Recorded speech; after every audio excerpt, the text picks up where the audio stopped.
માથે આપણે રક્ષણ કરવું. મારી આજ્ઞા છે કે ખુશીથી યજ્ઞનું રક્ષણ કરવા જાઓ. અર્જુન, આપ જ્યાં સુધી યજ્ઞનું રક્ષણ કરીને ના આવો ત્યાં સુધી જો યુદ્ધ કરો તો મને ભ્રમત કરજો. ચાલો ચાલો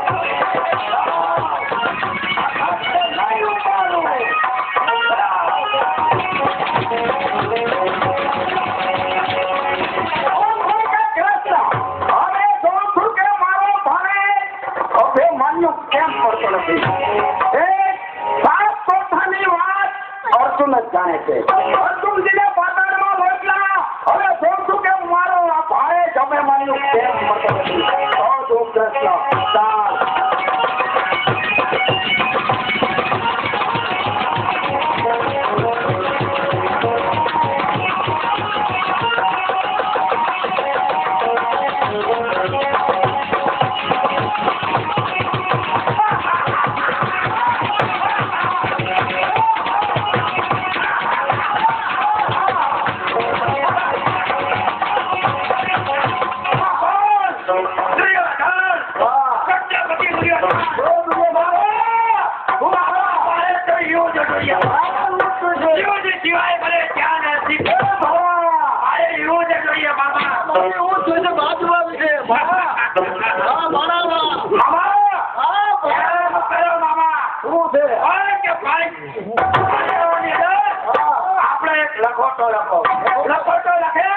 પછી આપણે યુદ્ધ કરીએ.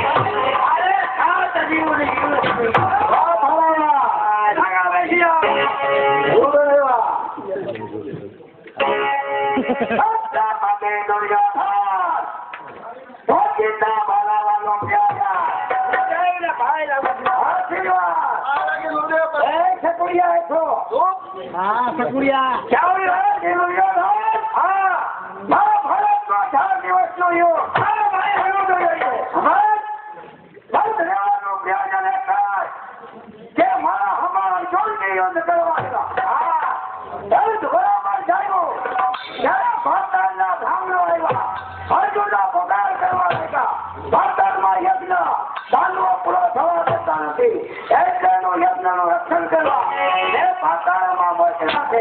ત્યાં સુધી નહીં આવે ત્યાં સુધી જો હું યુદ્ધ કરું તો મારે બ્રહ્મત્યાનું તો ગુરુદેવ હવે મને આવો ઉપાય બતાવો. મારે તો યુદ્ધ જોઈએ.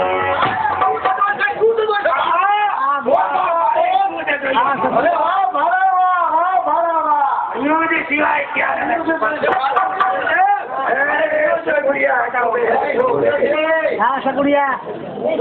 છત્રપતિ દુર્યોધન કૌરવ પાંડવો બેનો ગુરુ છો. હું ગુરુ છું. તારે યુદ્ધ સિવાય ક્યાં છે? યુદ્ધ સિવાય મારે બ્રહ્મત્યા લીધી છે. એનું શું કરવું? બ્રહ્મચારી છોડી નાખો. છોડીને મારે ક્યાં નાખવું? તમે મારે તો બરોબર. છત્રપતિ દુર્યોધન મારે શિરને જે સમસ્યા લીધી છે એ તું તારે શિર જરૂર પસંદ થવાનું છે. જો એ સમસ્યા તારે શિર હોય તો તને કયું રચના કરી બતાવો.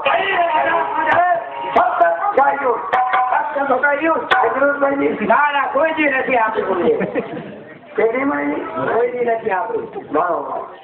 તો આજ આ ગુરુ દોષ અને સપ્ત કોઠા યુદ્ધની યોજના કરી બતાવો. કેવી રીતે કોઠે કોઠે કોણ યોધા એ સર્વ હું રસ્તો બતાવો. તો સાંભળી લે. પેલો કોઠો પાછળ 100 દ્વાર 10 યોધા યોધા થયા 1000. બીજો કોઠો લો વજનનો એમને 200 દ્વાર 10 યોધા યોધા થયા 2000. બીજો કોઠો બ્રાહ્મણનો શ્વાન હોય એને 300 દ્વાર 10 યોધા યોધા થયા 3000. કોઠો ચાંદી કેરો એમને 400 દ્વાર 10 યોધા યોધા થયા 4. કોઠો કનક એટલે સોનાનો એમને 500 દોડે દોડે 10 યોધા ત્યાં 600 સપ્ત ધાતુ એમને 600 દોડે દોડે 10 યોધા ત્યાં 6000 માટીને ગોળ એમને 700 દોડે દોડે 10 યોધા ત્યાં 4000 તમે એ કરો મારે તો જીવો છે બડા જોર રાખજો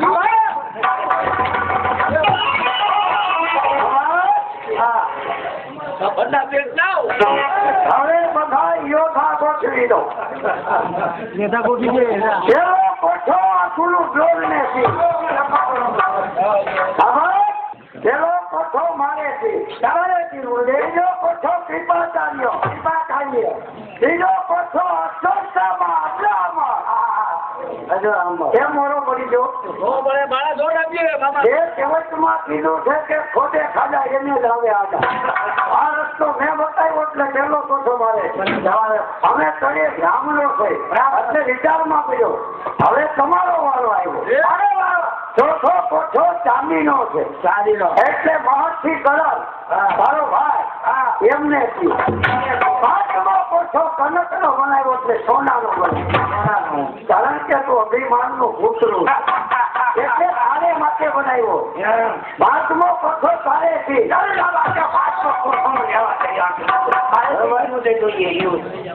કોઠે મામા હું બે છો તારું સાબી દેશના મામા સાહેબ મહાન કોઠે તારા બનાવી જય સત્તર કોઠાની યોજના મેં કરી હતા બરોબર હવે એ ગણી કરો ક્યારે હવે લખો તો અને મોટા સાંભળીને બેસી રહો તો તમારે શ્રી સમસ્યાનું બાબા આ તમારે લખોટો લઈને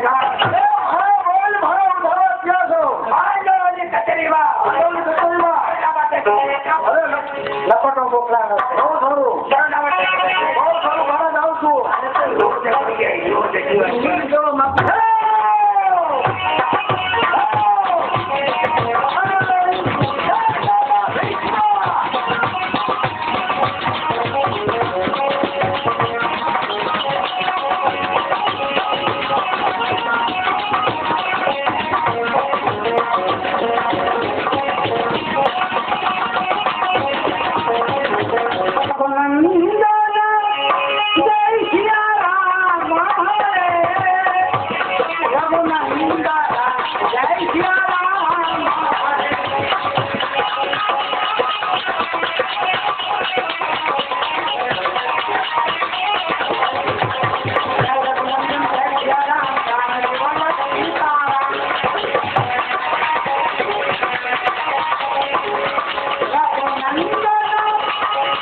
મારા ભાઈ ને મારે વાત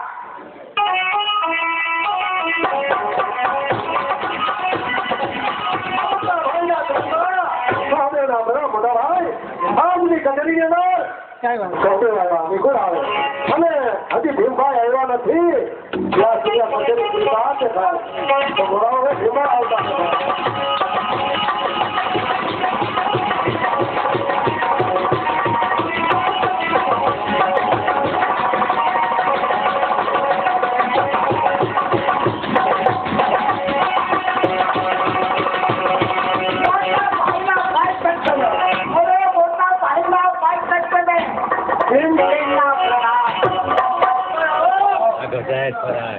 મોટા ભાઈ આજે આપણી કચેરી ની અંદર આવતા આજે વાતાવરણ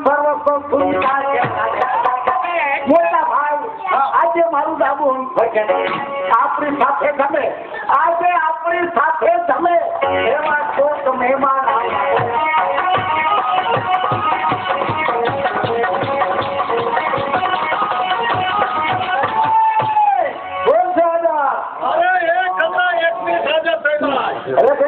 આવવાની હતા મારે મામા. ભાઈ કોઈ દિવસ નહીં આપણી કચેરીને મામા આવે. મામા શકું નહીં. છત્રપતિ દુર્યોધન વિવાહનું પુત્ર. એની કચેરી અંદર રહેવા વાળા મામા. કોઈ બી આપણી કચેરીની સંભાળ જ કરીએ. અને મામા આપણી કચેરીમાં આવે એમાં કોઈ જાતનું હારા વાતનું પરિણામ હાયલા રાખે.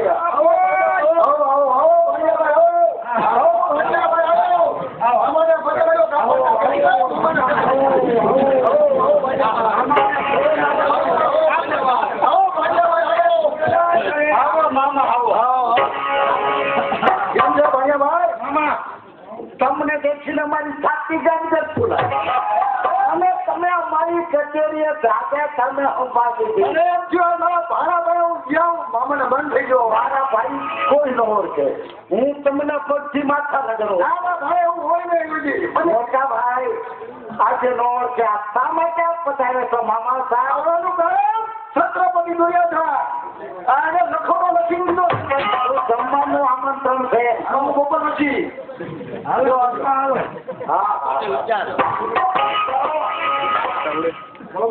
મોટા ભાઈ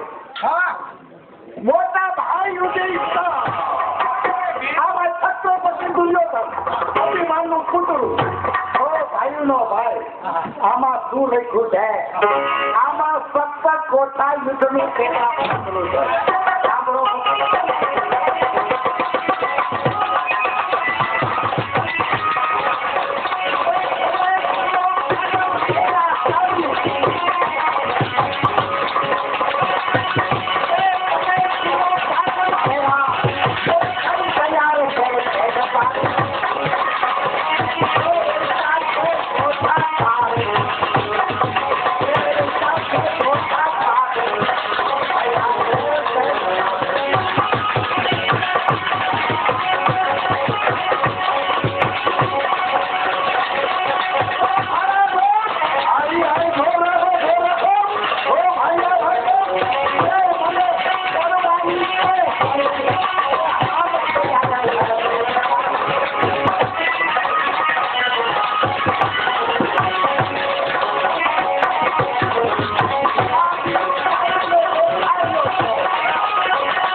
છત્રપતિ દુર્યોધન અભિમાનનું પુતળું 17 કોઠા યુદ્ધનું પેલા.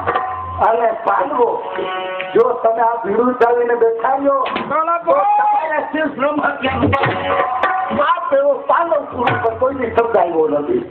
યુદ્ધ કોઈ જાણતા નથી કરવું. અમારા ભાઈ ગૌતમ ભાઈ ઉત્તર કે બાપ યુદ્ધ કોઈ જાણતા નથી. ગદા યુદ્ધ તમે એક જાણો. હા ગદા યુદ્ધ અને તો મોદી યુદ્ધ તો હું એક જાણું છું. કોઈ નથી જાણતા. શક્તિ છે. મોટા ભાઈઓની બતરમાં જ્યાં વાહેથી દબો કરીને ખોટો લીધો છે અને બ્રહ્મત્યાનો ભાગ લીધો છે તો ભાગ આપણે શીર ન કૃપા કાર્ય. સાંભળો આ પૃથ્વીની અંદર માયનો લાલ નહીં હોય. આજે આ પૃથ્વી ઉપર માયનો સપોર્ટ નહીં થાય. આપનું સભાની અંદર ફેરવું છત્રપતિ દુર્યોધન 17 કોઠા યુદ્ધનો પેદા. સાંભળો કોઈ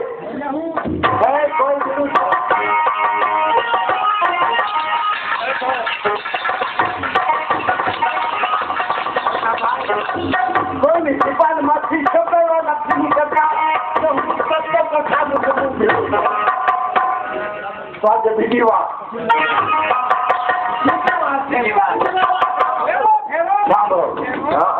આજે તો ભાઈ અભિમાનનું પુતળું છત્રપતિ દુર્યોધન 17 કોઠા યુદ્ધનો પ્રચાર મળશે.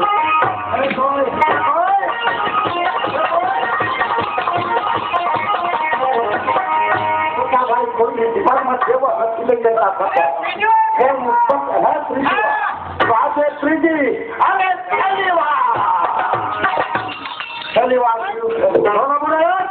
આજે 17 કોઠા યુદ્ધ